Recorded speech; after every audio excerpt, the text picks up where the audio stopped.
శ్రీ మహాగణాధిపతియే నమః. శ్రీ గురుభ్యో నమః. ఈరోజు భాగవతంలో శమంతకమణి ఉపాఖ్యానము చెప్పుకుందాం. ఒకనాడు శ్రీకృష్ణ పరమాత్మ బలరామునితో కలిసి అంతఃపురంలో కూర్చుని ఉండగా సత్రాజిత్తు ద్వారకా నగరానికి విజయం చేశాడు. ఆయన చూసి ద్వారకా నగరంలో ఉండే గోపబాలులందరూ కూడా సూర్యనారాయణుడే నడిచి వస్తున్నాడని భ్రమపడ్డారు.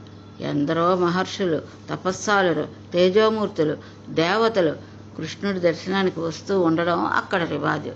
కాబట్టి సూర్యనారాయణుడే నడిచి వస్తున్నాడని వాళ్ళు అనుకుని పరుగున వెళ్ళి కృష్ణ భగవానుడికి చెప్పారు. అప్పుడు కృష్ణ పరమాత్మ ఒక చిరునవ్వు నవ్వి, ఆ వస్తున్నవాడు సూర్యభగవానుడు కాదు, సత్రాజిత్ అనే రాజు. ఆ రాజు సూర్యనారాయణమూర్తికి చేసిన ఆరాధనకు ప్రసన్నుడై పరమాత్మ ఆయనకు సమంతకమణి అనబడే మణిని బహూకరించాడు. ఆ సమంతకమణిని ధరించి సత్రాజిత్తు నడిచి వస్తుంటే ఆయన్ని చూసి మీరు సూర్యనారాయణుడే అని భ్రమపడ్డారని చెప్పాడు. సత్రాజిత్తు ధరించిన మణికి ఒక ప్రత్యేకత ఉంది.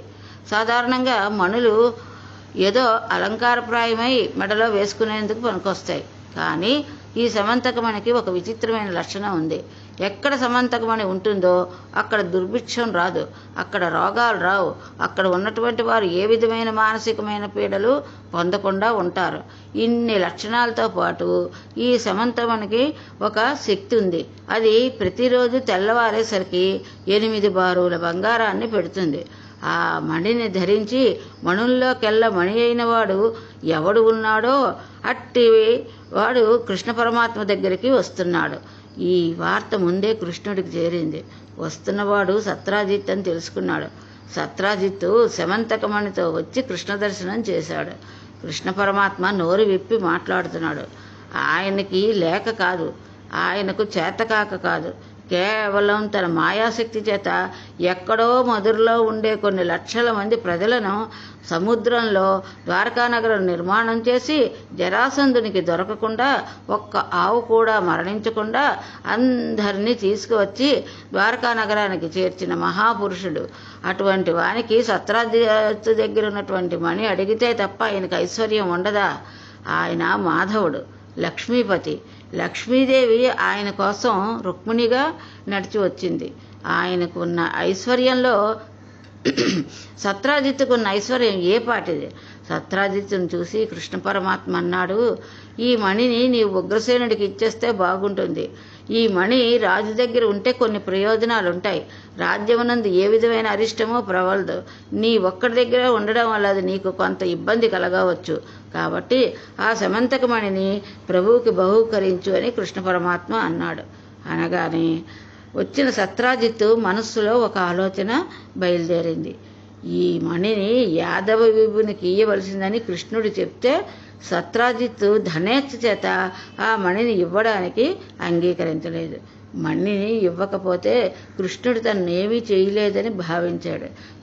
కోట్లాది రూపాయలు మన దగ్గర ఉన్నప్పటికీ ఈశ్వరానుగ్రహం కొద్దిగా పక్కకు తొలగినట్లయితే ఉపద్రవం మనల్ని సముద్రం ముంచెత్తినట్లు ముంచెత్తేస్తుంది.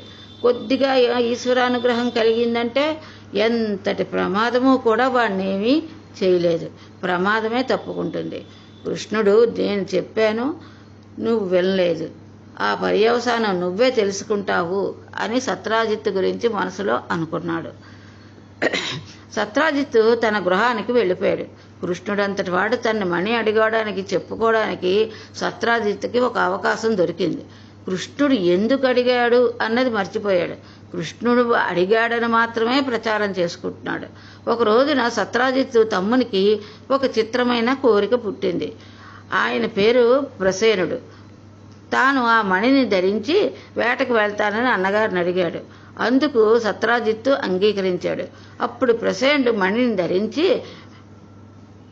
వేటకు వెళ్ళాడు. వారి మెడలో ఉన్న మణిని ఒక సింహం చూసి మాంసఖండం అనుకుని అమాంతం ప్రసన్నుడి మీదకి వచ్చి దూకి అతన్ని సంహరించి అతని మెడలో ఉన్నటువంటి మణిని తీసుకుని నోట ఖర్చుకుని వెళ్ళిపోతుంది. అటువంటి వాడిని చూస్తూ వేరే వైపు నుంచి జాంబవంతుడు వస్తున్నాడు. జాంబవంతుడు ఆనాడు రామావతారంలో వరం అడిగాడు.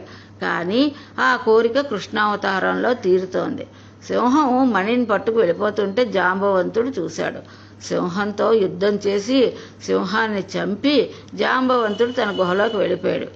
అది తినే పదార్థం కాదని, కేవలం ఒక మణి అని జాంబవంతునికి కూడా తెలుసు. జాంబవంతునికి కొడుకు పుట్టి ఉన్నాడు.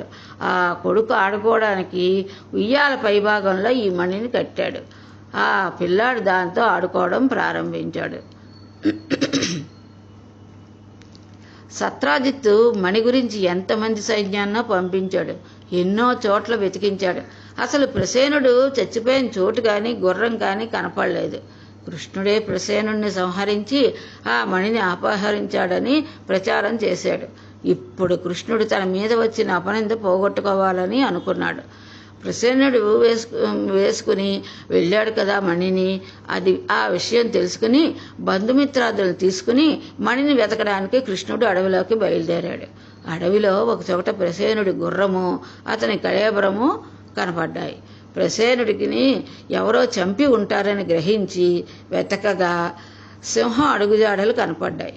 వాటి దగ్గర బల్లూకపు అడుగుజాడలు కూడా కనపడ్డాయి. అంటే సింహాన్ని బల్లూకం చంపి ఉంటుందని భావించాడు. ఈసారి భల్లూకం వెళ్ళిన వైపు వెళ్ళగా గుహలో ఉయ్యాల మీద మణి వేలాడుతోంది. కృష్ణుడు ఆ మణిని తీసుకువెళ్తుండగా జాంబవంతుడు వచ్చాడు. ఆకార స్వరూపం చేత కృష్ణుడు తన స్వామియే అని గుర్తించలేకపోయాడు. వారి ఇరువురి మధ్య భయంకరమైనటువంటి యుద్ధం జరిగింది. జాంబవంతుడు కృష్ణుడితో యుద్ధం చేసి అలసిపోయి ఒంట్లోంచి రక్తం కారుతూ ఉండగా కింద పడిపోయాడు. తనను ఓడించింది ఎవరా అని చూడగా ఆ కృష్ణుడే తన రాముడని, ఇద్దరూ ఒకటేనని తెలుసుకుని ఆయన పాదాల మీద పడి స్తోత్రం చేసి మణిని తన కుమార్తె అయిన జాంబవతిని కృష్ణునికిచ్చి వివాహం చేసి పంపించాడు.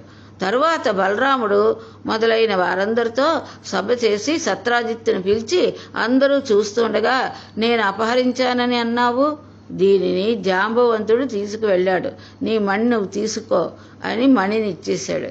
మణిని తీసుకుని ఇంటికి వచ్చేశాడు సత్రాజిత్తు. కొన్నాళ్ళకి సత్రాజిత్తులో కృష్ణుని అనవసరంగా నిందించానన్న భావన ఏర్పడి జాంబవంతుడు ఏం చేశాడో తాను కూడా అదే చెయ్యాలనుకున్నాడు. ఆయనకు ఒక కుమార్తె ఉంది. ఆమె పేరు సత్యభామ. ఆ సత్యభామ రాజనీతిజ్ఞాలు, యుద్ధనీతిజ్ఞాలు. ఆమెకు ఎన్నో విద్యలు తెలుసు. అన్నిటికీ మించి సౌందర్యాతిశయములు కలిగినటువంటి స్త్రీ. శ్రీకృష్ణ పరమాత్మ దగ్గరికి వెళ్ళి సత్యభామను మణిని స్వీకరించమని సత్రాజిత్తు అడిగాడు. శ్రీకృష్ణుడు సత్యభామను వివాహం చేసుకుని మణిని మాత్రం నిరాకరించాడు. కొన్నాళ్ళు అయ్యింది. కృష్ణుడు ద్వారకా లేని సమయం చూసి సత్రాజిత్తును చంపి శమంతకమణిని ఎత్తుకు రావడానికి శతధన్వుడు సత్రాజిత్తు అంతఃపురానికి వెళ్ళాడు. సత్రాజిత్తు గాఢ నిద్రలో ఉన్నాడు. శతధన్వుడు సత్రాజిత్తును చంపివేసి మణిని తీసుకుని పారిపోయి కృతవర్మ అక్రూరుల వద్ద వెళ్ళగా ఆ ఇద్దరు, కృష్ణుడు నిన్ను వదలడు, ఎప్పుడూ మా దగ్గర కనబడకు. శతధన్వుడు తెల్లబోయాడు. మణి దగ్గర ఉందంటే దాని నుండి ప్రకాశం వల్ల ఎక్కడ ఉన్నా తన ఉనికిని పట్టేస్తారు. అందుకని మణిని అక్రూరుడి ఇంట్లో పడేసి శతధన్వుడు పారిపోయాడు. సత్రాజిత్తు మరణవార్త విని కృష్ణుడు వెంటనే వచ్చి అంత్యేష్టి సంస్కారం చేశాడు. సత్రాజిత్తు చివరకు ఆ మణి వల్లే చచ్చిపోయాడు. శతధన్వుడి వల్ల సత్రాజిత్తు మరణించాడని తెలుసుకున్న కృష్ణ పరమాత్మ శతధన్వుడు ఎక్కడ ఉన్నా చంపేస్తానని ప్రతిజ్ఞ చేసి బయలుదేరాడు.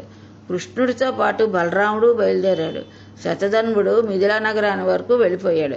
కృష్ణ పరమాత్మ చక్రాన్ని ప్రయోగించాడు. శతధన్వుడు మరణించి గుర్రం మీద నుంచి కింద పడిపోయాడు. వాని దగ్గర వెతకగా మణి కనపడలేదు. బలరాముడు అన్నాడు, వీడు ఖచ్చితంగా తన స్నేహితులైన వారి ఇంట్లో ఆ మణిని పట్టి ఉండొచ్చు అని అన్నాడు.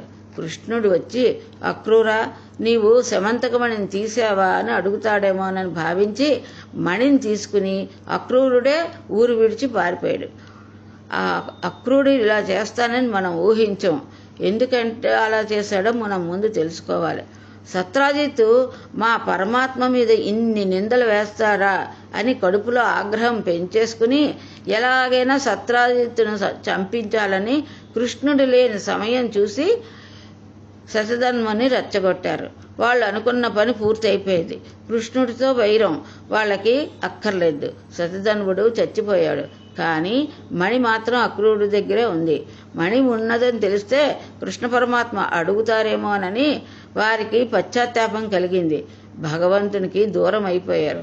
అతి భక్తితో చేసిన తప్పుదములు ఈశ్వరుని దూరం చేస్తాయి. అతిభక్తి పనికిరాదు. ఎంత దూరమైనా వారిద్దరికీ కృష్ణుడి మీద గొప్ప భక్తి ఉంది.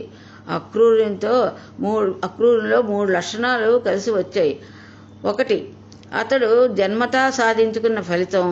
2, మహాపురుషుని తేజస్సు. 3, అలవిమీరిన కృష్ణ భక్తి. ఈశ్వరుడు అక్కడ ఉన్నాడు అన్న భక్తుడు వెళ్ళిపోవడం వల్ల ద్వారకలో వర్షాలు కురవడం ఆగిపోయాయి. ఈ విషయం కృష్ణుడు తెలుసుకున్నాడు. అటువంటి మహాత్ముడు ఊరు విడిచిపెట్టి వెళ్ళడానికి వీల్లేదు. మీరు వెళ్ళి కృష్ణ భగవాన్ని పరమ సాధారణంగా తీసుకురమ్మని అక్రూరుని చెప్పి తీసుకురండి అని తన సేనలకి ఆజ్ఞాపించాడు. వాళ్ళు వెళ్ళి అక్రూరుడికి స్వాగతం చెప్పారు. తాను తెలుసో తెలియకో ఆగ్రహంతో కృష్ణ భక్తితో పొరపాటు చేశానని అక్రూరుడు పశ్చాత్తాపడ్డాడు. భక్తి సంయమనం ఎంత అవసరమో శమంతకోపాఖ్యానం నిరూపణ చేస్తుంది.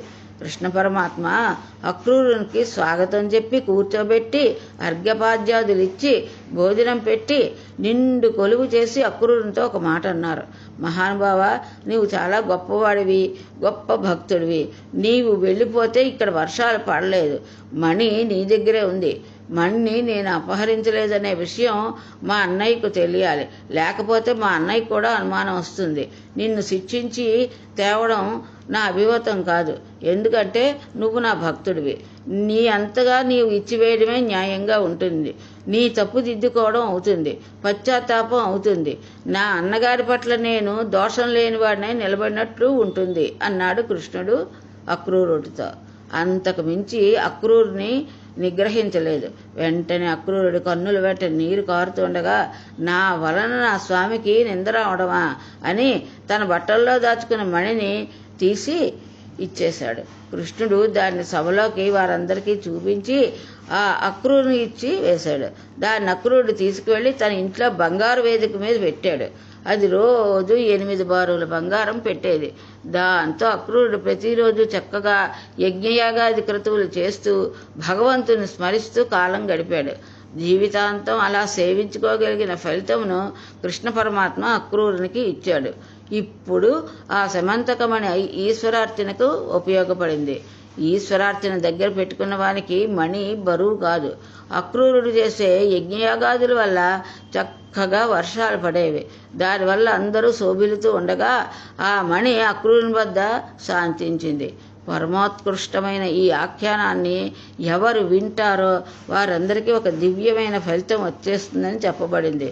చాలా కాలం నుండి తను చెయ్యని నేరానికి తన మీద అపనిందతో ఉన్నవాడు ఎవరైనా ఉన్నట్లయితే, తన మీద ఉన్న అపనింద తాను తొలగించుకోలేకపోతే ఈ ఉపాఖ్యానం చదివినా విన్నా మనసులో ఒక్కసారి తలుచుకున్న వారికి ఉత్తరక్షణం ఈ అపనింద పోయే అవకాశం ఉంటుంది. మహాభక్తుడైన అక్రూరునికి చరిత్ర అంతర్లీనంగా వెళ్ళింది కాబట్టి వారికి ఉన్నటువంటి పాపరాశి ధ్వంసం అయిపోయింది. ఇది జరగాలని ఉంటే భగవంతుని మీదకు మనస్సు అత్యంత విశ్వాసం ఉండాలి. దీనిని మాత్రం మనం మర్చిపోకూడదు. ఇది శమంతకోపాఖ్యానము. ఈరోజు భాగవతం. స్వస్తి.